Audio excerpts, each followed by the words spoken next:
It's my pleasure to have Mr. Manoj Adlakha with us. Thank you to the Luxo team for having this session. And without further ado, I think we'll just begin. So, sir, if I were to introduce you as someone who creates lifetime experiences, then how would you introduce yourself in a line? One line? Yeah, Uh, okay, I may not use one line, I'll use two words, and that would be dream weaver. Dream Weaver. Wow, I think that's the shortest introduction anyone must have. The word, choice of words. You told me Any, we don't have much time. that's true.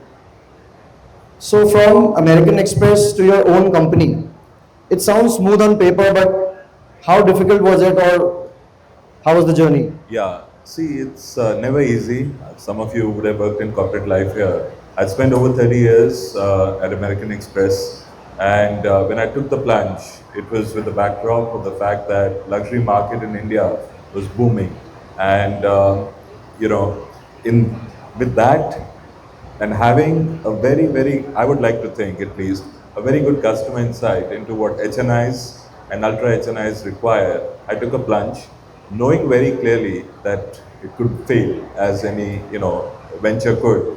But with one clear objective, if I were to fail, I would fail fast and move on to something new.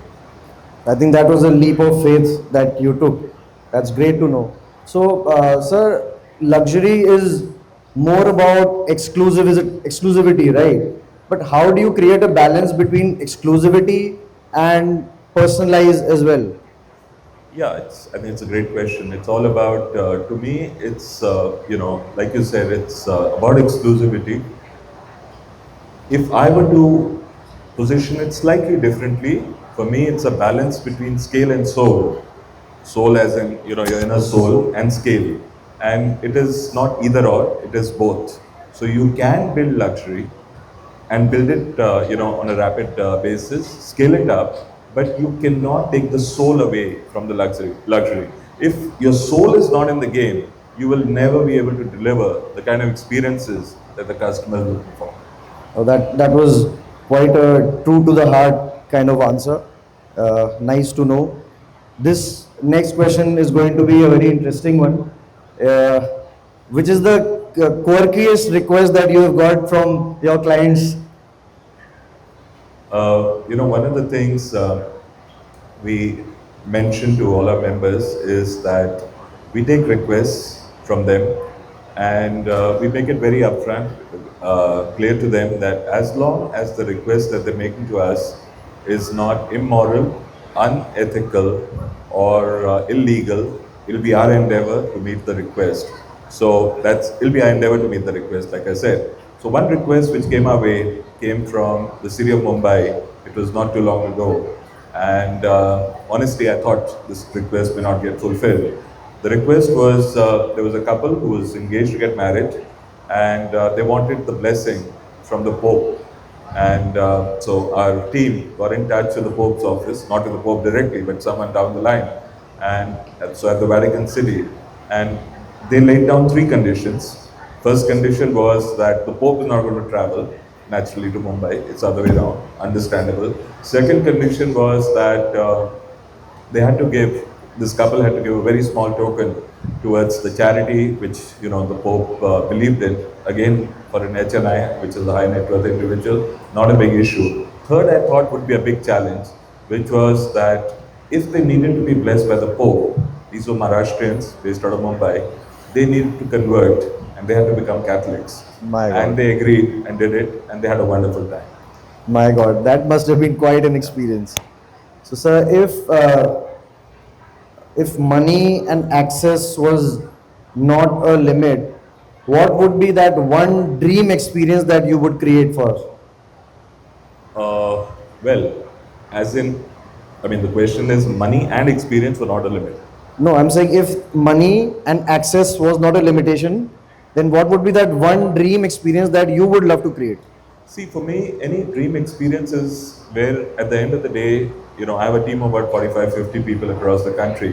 When they come back and say that we've got such satisfaction, and that satisfaction is not ever going to come from material goods. It's going to come from curated experiences. And we do this for a living, we do this day in, day out. So I can't really point out one, but that's really where it is not about material possessions, it's about what the inner self, and I go back to the soul and the inner self. That is what I would really, put it at.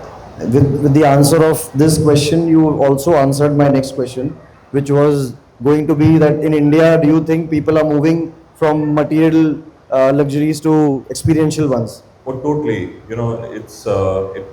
Firstly, it's to my mind, material is all about. It's a cliche. It's all about curating experiences. It's all about what you feel as a customer, and they right now the experiential or the like you rightly said, the experiential market that is running at about $75 billion, growing at 30% year on year. Wow. So people are no longer looking at the regular run of the mill luxury, they're looking at something very different. And within that, I want to just talk about two or three things which are very interesting. One, I'm going to talk about heritage. We are in the sacred city, the city of Banaras. It's such a serene, beautiful. When you sleep, you get wonderful 6 to 8 hours of sleep, which you probably don't get in any other city. Heritage tourism has become so big post-COVID. It probably may have been there before that, but there is a pronounced differentiation. Second is wellness retreats. The third is, believe it or not, marriages. Now, I don't know how many of you are aware, but there are 1 million marriages that happen in India. So 1 million marriages a month, which happen in India. Now, what happens in these marriages? You have Teras, which is a very North Indian terminology, that could be happening in Jaipur. You would have Feras come much later. You could have engagement in Paris where the proposal is happening. Then come the Feras, which could be happening in Jaipur. Then followed by the reception, which is happening in Greece. And somewhere in between, the guests are taken on some other heritage. So it's become literally like a Bollywood scenario, and about 50 to 60 billion dollars are spent on this industry every year. Well, with that, I'm curious to know, according to you, which city in India has the most potential when it comes to luxurious experiences? So it's not one city. It would be really, there are cities which are highly saturated: Delhi, Mumbai, Bangalore, Hyderabad. The action really is happening in tier 2, tier 3, tier 4 cities. And, whatever earlier was probably tier 2 has already moved into tier 1, what was tier 3 has already moved into tier 2. And it is the smallest cities which have such high aspirational value. When you hear about, Rolls Royces and Aston Martins, and, so it fuels aspirations of people. So the growth is really happening in those cities. Okay. That's interesting to know. As you know, there's a talk about AI suddenly coming and capturing every service sector, every office, every profession. What do you think the future of luxury and luxurious experiences, uh, you know, with the effect of AI, I should rather ask, what would be the effect of AI on luxurious experiences? Yeah, AI is a buzzword. I know everyone knows what AI. AI is artificial intelligence. AI, to me, luxury, to answer your question specifically, is going to be the fusion of AI, VR, and human touch. You cannot do away with either of them in the years to come. AI will help you curate experiences. VR, which is virtual recognition, will give it the visual impact or the imaginary impact of it, and the human touch will bring the emotion into it. So you mean to say AI will be useful in the Absolutely. sector, but only in the planning stage, and it won't be a part of the experience per se. Absolutely. So, like I said, it will be a fusion of all three. We have a lot of youngsters sitting in the crowd. If there would be, if there's someone who's like, really aspirational, chasing dreams, what would be that one piece of advice that you would give? Uh, all I would say is dream audaciously. Okay, that means dream big as if there was no tomorrow. But have a clear focus, have a clear game plan, and be pragmatic in your thinking. Have a plan B in place, because not every time your plan A is going to work. Have a plan B in place, and if you're setting out doing your own venture, make sure you have the best team. You are not going to be able to do it alone. If you do not have the best team, you're going to fail. Trust me, you're going to fail. So have the best team, have a very clear, problem statement that you're solving for, and be bold in your thinking. That's what I would do. I think we all should make this a part of our rule book because it's coming from the former CEO of American Express. So I guess it couldn't have been a better piece of advice. Now, the final question before we move on to the next rapid fire round, the final question would be if I was to ask you that what is the definition of living, for you, what would it be? Definition of living. Yeah, living a truly luxurious life. Ah, for me, I would put it in one word because you've from the start, from the backstage, you told me time is of essence. Yeah. It's freedom. I should have the freedom to live life on my own terms, as simple as that. Okay, that was, I think, one word says it all. And by freedom, you could mean financial freedom also, right? Financial, emotional, spiritual, every which way. Time is short, otherwise we could go on, more about this topic. Now we have a very short rapid fire round. So with your permission, if we could play. One celebrity who surprised you with their simplicity. Uh, you may or may not have heard of this. I follow him a lot, and he had a little bit of a tough time when he was in India.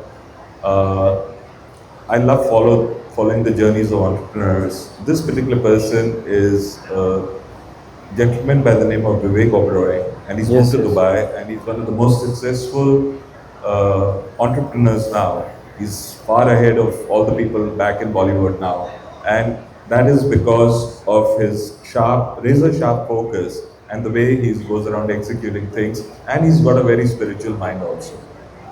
That's nice to know. He's my senior from school. Oh, So really? yeah. Okay. Lux- That's Mayo College. yeah. Okay. So luxury that should be banned as per you.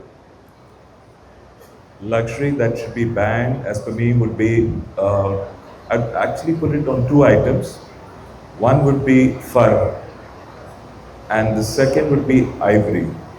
And the reason I say this is luxury is here to elevate people's lives, not to take away someone's life. Wow. Nice.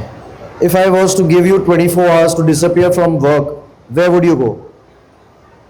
Bananas. I think that needs a round of applause. If he says that he would like to be in Banaras. I love the city. It's been absolutely a pleasure. But just uh, what I would do in those 24 hours, I would just cut off my Wi-Fi, absolutely, and spend the time that I have with a set of friends, maybe over a glass of wine or whatever, and do things where those 24 hours I would make them count.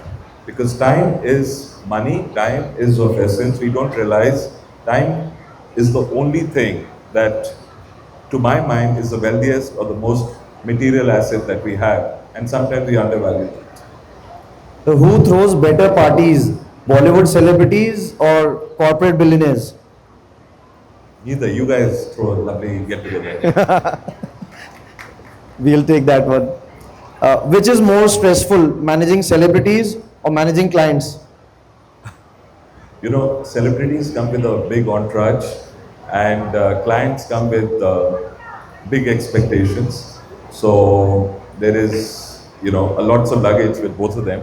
So I would any day put clients, expectations, because we've been meeting them day after day, to be the easier one. Celebrities would be slightly more difficult. If you were to explain luxury with another word, just one word, what would it be? Uh, I think I used that, so I may have to use it again. It would be about freedom and expression to achieve your dreams. Probably that's what I would say. Taj Mahal at sunrise or the Eiffel Tower at night? Taj, Taj, any day. Nice. One guilty pleasure you secretly indulge in? Only one.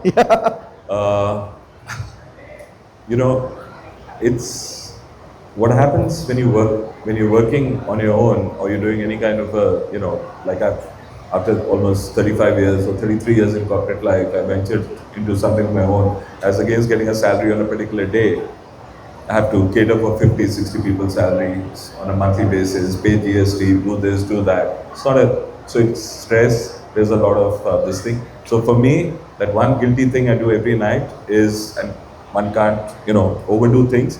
So I probably polish off maybe one or two packets of those kurkuras and one or two of those sugar-free ice cream, but they are not the healthiest of things, but I do that almost every night. Nice. Sir, if you had to spend one entire day as a client of your own company, then how do you think that day would be? Of my own company. Yeah, if you were to be a client of your own company Okay. for a day, and what would be that one experience, or Sure, how would you sure. spend the day? So, we get all kinds of odd requests. I mentioned about the Pope, so I will not make a Pope request definitely. But I'll start my day. I'm going to ask for, there's a certain kind of, in Paris, there's something I really like from a breakfast viewpoint. So I'm going to ask my relationship manager to organize that for me in Delhi. Then that will be for the first half of the day. Then I'm going to move into a lunch, which will be with, where I'm going to ask him or he, her, whoever my lifestyle manager is, to organize with, an interaction for me with some of my famous, my people I really look up to, whether it's a Steve Jobs or a Bruce Springsteen or whatever, and get an interaction with them. And in the night, One luxury which is overrated. I think it is anything which is very glossy. It is anything which is over the top. I don't want to bring down cars or anything, but which does not have a sense or a feeling or an emotion to it, to me is overrated. So it's again goes back to the material possessions, and a lot of us, attach a lot of value, whether it's watches or otherwise. Those, to my mind, are overrated. Because luxury is about time. Luxury is about spending that time with near and dear ones. Luxury is about health, fitness, and wellness. Right. One last question that one of my friend requested me to ask you was, how is the Red Beryl, your company, different from the Amex Concierge? Both are very good. So American Express Concierge, I think, does a great job at what they do. In what we do, we are not a concierge company at RedBeryl. It's a company that's only 2.5 years old, but we are a lifestyle company. So we have 14 or 15 different pillars or verticals, and we're in 11 cities in India, and we provide value on an annual basis, anywhere between 25 to 30 lakhs worth of value back to the customer. I'm a firm believer that you have to deliver value to the customer. That's what we've been able to do here. And for me, concierge is nothing but one of the fulfillment channels. Every customer of mine has a lifestyle manager. They have an app if they want to go into. But at the end of the day, it's all about value that we can deliver to them, whether it's in India or overseas. Right.